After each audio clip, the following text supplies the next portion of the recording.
এবারে আমরা শিখব মেজারিং লাইন সেগমেন্টস।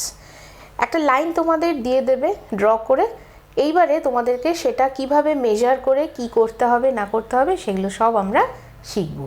এর জন্য দুটো প্রসেস আছে। হ্যাঁ, তার আগে চলো দেখি এই মেজারিং লাইন সেগমেন্টস করার জন্য আমাদের কি কি লাগবে। We can measure a line segment by using a ruler or a divider and a ruler. এই জিনিসগুলো আমাদের লাগবে। তার মধ্যে এটা দেখো, এটা হচ্ছে ডিভাইডার, ঠিক আছে। Measure the length of a line segment mn. এই যে লাইন সেগমেন্টের সিম্বল দিয়ে আমি ব্র্যাকেটে লিখেছি। আমাদেরকে একটা লাইন সেগমেন্ট দিয়ে দেওয়া হয়েছে, যে লাইন সেগমেন্টের নাম হচ্ছে mn। আমি তোমাদেরকে এই বোর্ডে লিখে জিনিসটা বুঝিয়ে দিচ্ছি, বোঝানোর পরে আমি এটা একটা হোয়াইট চার্ট পেপারে তোমাদের করে দেখাবো, তাহলে তোমাদের জিনিসটা একদম ক্লিয়ার হবে। কেমন? Method 1, place the edge of the ruler along the line segment mn with the zero of the ruler at m. Line সেগমেন্টটা যে দেওয়া হয়েছে সেটার নামও দিয়ে দেওয়া হয়েছে, সেটার নাম হচ্ছে mn। এইবারে স্কেলের এজটা আমরা কোথায় ধরছি, আর জিরো মার্ক যেখানে আছে, জিরো থেকে তো স্টার্ট হচ্ছে, তো জিরোটা আমরা ধরবো যেখানে m আছে ঠিক তার নিচে। Now take the reading from the ruler where n is placed. এইবারে রুলারটাকে সোজা করে ঠিক করে ধরে আমরা দেখব এনটা কোথায় স্টপ হয়েছে, ঠিক আছে। তারপরে সেই মেজারমেন্টটা নিয়ে আমরা লিখে দেব। We see from the figure that line segment mn equals to 6 cm. Suppose তোমাদের 6 সেন্টিমিটারের একটা লাইন সেগমেন্ট দিয়েছে, তোমরা জিরোতে বসালে স্কেলটাকে, এইবারে দেখছো এনটা কোথায় স্টপ হচ্ছে, রিডিংটা নিলে আমরা দেখতে পেলাম যে ঠিক 6 সেন্টিমিটারের ওপরে এনটা প্লেস করা হয়েছে। তাহলে আমরা পেয়ে গেলাম এটার মেজারমেন্ট। তখন আমরা লিখে দেবো যে line segment mn equals to 6 centimetre. এবারে এটা আমি তোমাদেরকে একটা হোয়াইট চার্ট পেপারের ওপরে করে দেখাচ্ছি। কেমন? আচ্ছা, এই দেখো একটা হোয়াইট চার্ট পেপারের ওপরে একটা লাইন সেগমেন্ট দিয়ে দেওয়া হয়েছে। এটার কোনো মেজারমেন্ট কিন্তু নেই। হ্যাঁ, আমাদেরকে মেজার করতে হবে এটা কত সেন্টিমিটার আছে। লাইন সেগমেন্টের নাম দেওয়া হয়েছে mn। এটা আমরা করছি মেথড 1, ঠিক আছে। আচ্ছা, ফার্স্টে কি করব, এই যে স্কেলটা এটাকে, এটার এই যে 0 সেন্টিমিটার এখানে, এটাকে আমি ঠিক m যে লিখেছি এর নিচে এইভাবে ধরলাম। এইবারে স্কেলটাকে সোজাসুজি বসিয়ে লাইন বরাবর আমি এবার রিডিংটা নেব যে n যে রয়েছে এটা কোথায় স্টপ হয়েছে। দেখো আমরা দেখতে পাচ্ছি ঠিক 6 সেন্টিমিটার যেখানে, সেখানে আমাদের n রয়েছে। এবার স্কেলটাকে সরালাম, তার মানে হলো line segment mn equals to 6 centimetre. তাহলে এটা আমরা লিখতেই পারি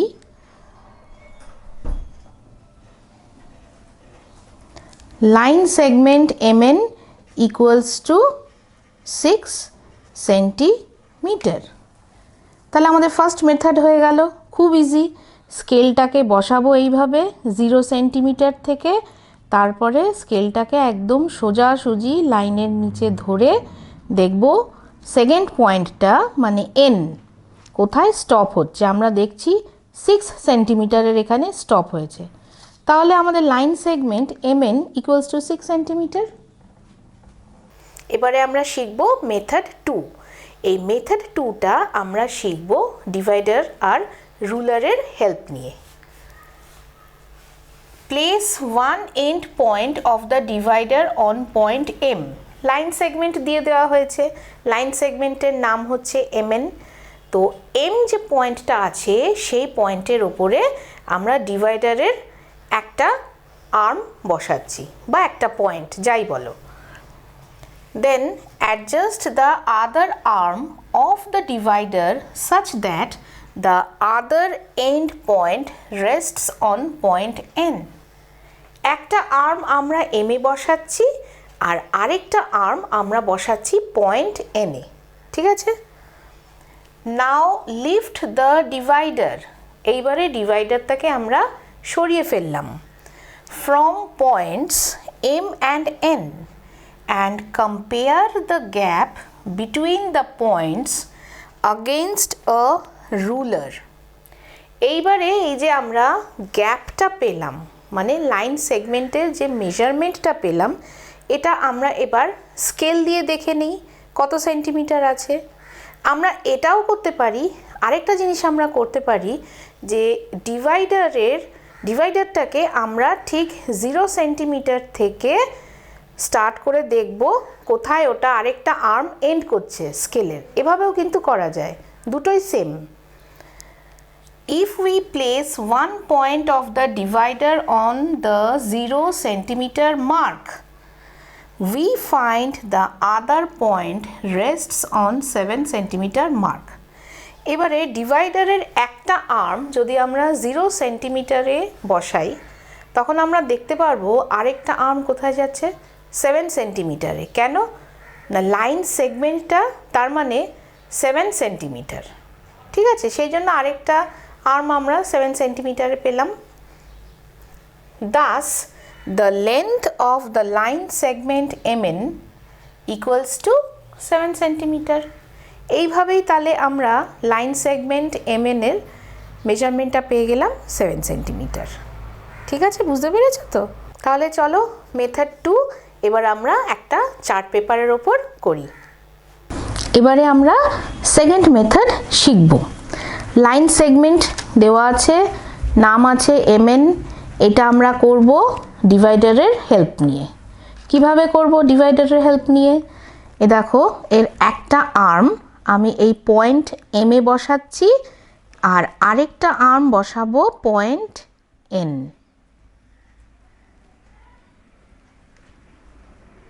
এইভাবে হলো। এইবারে স্কেল নিয়ে দেখব কত সেন্টিমিটার আছে লাইনটা। এ দেখো, ডিভাইডারটাকে এখানে দিলাম, এ দেখো এক্স্যাক্ট এটা 7 সেন্টিমিটারে আসছে। হ্যাঁ, তাহলে এবার কি করব, একবার দেখে নেওয়ার জন্য যে ঠিকঠাক জিনিসটা আছে নাকি। এ দেখো লাইনটা 7 সেন্টিমিটার আসছে, আর এইটা দিয়েও যদি মেজার করি, হ্যাঁ এই দেখো একদম অ্যাকিউরেট 7 সেন্টিমিটার, একদম 7 সেন্টিমিটার। তাহলে আমরা এটাকে কি লিখব, line segment MN, line segment MN equals to 7 centimetre. ঠিক আছে, এইভাবে আমরা সেকেন্ড মেথডটা করব। এবারে আমরা শিখব রে। হোয়াট ইজ আ রে? রে কাকে বলে? দেখো, a ray is a line with a single end point, মানে point of origin, that extends infinitely in one direction. তাহলে রে মানে কি? রে কাকে বলে? রে হচ্ছে একটা লাইন। এ দেখো, আমি এখানে একটা রে এঁকেছি, একটা straight line with a single end point. End point একটা থাকবে তার, যেটাকে আমরা বলি পয়েন্ট অফ অরিজিন। এই যে এইখান থেকে এইটা, এই যে রেড মার্ক করেছি, এটা হচ্ছে এন্ড পয়েন্ট, মানে পয়েন্ট অফ অরিজিন। এখান থেকে রেটা বেরোচ্ছে, হ্যাঁ, that extends infinitely in one direction. একই দিকে, হ্যাঁ, যে রেটা ইনফাইনাইটলি এক্সটেন্ডস করবে, মানে এন্ডলেসলি যাবে। এ দেখো, এখানে আমি একটা রে এঁকেছি, এটার নাম দিয়েছি AB, একটা পয়েন্ট করেছি, এই যে পয়েন্ট অফ অরিজিন, হ্যাঁ, রেড মার্ক করেছি। এটা এক্সটেন্ডস করছে ইনফাইনাইটলি, মানে এন্ডলেসলি ইন ওয়ান ডিরেকশন।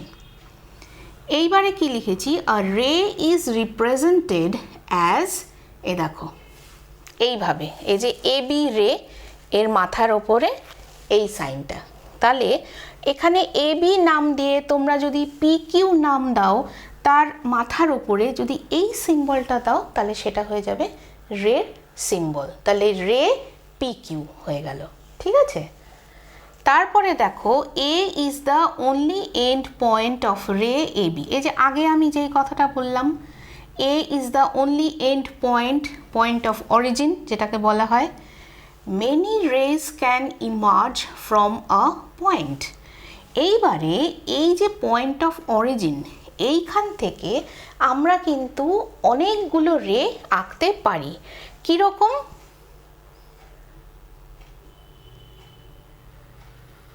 এরকম একটা গেল, এরকম একটা গেল, এরকম একটা, এরকম একটা, এরকম একটা। হ্যাঁ, কিন্তু যেতে হবে রেটাকে ইন ওয়ান ডিরেকশন। ওটা কিন্তু কখনোই এরকম এরকম এরম এসব কিন্তু হয় না, একদম স্ট্রেট যাবে ইন ওয়ান ডিরেকশন। ঠিক আছে, বোঝা গেছে? তারপরে আমরা আসছি angle. What is an angle?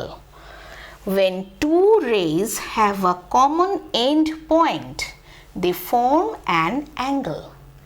দুটো রে, দেখো এখানে এরকম একটা রে গেছে, এরকম একটা রে গেছে, এই দুটো রের কমন এন্ড পয়েন্ট হচ্ছে এই যে এইটা। তাহলে এই দুটো রের যখন কমন এন্ড পয়েন্ট হচ্ছে আমরা পাচ্ছি, তখন দেখো এই জায়গাটা কিন্তু একটা অ্যাঙ্গেল ফর্ম করেছে।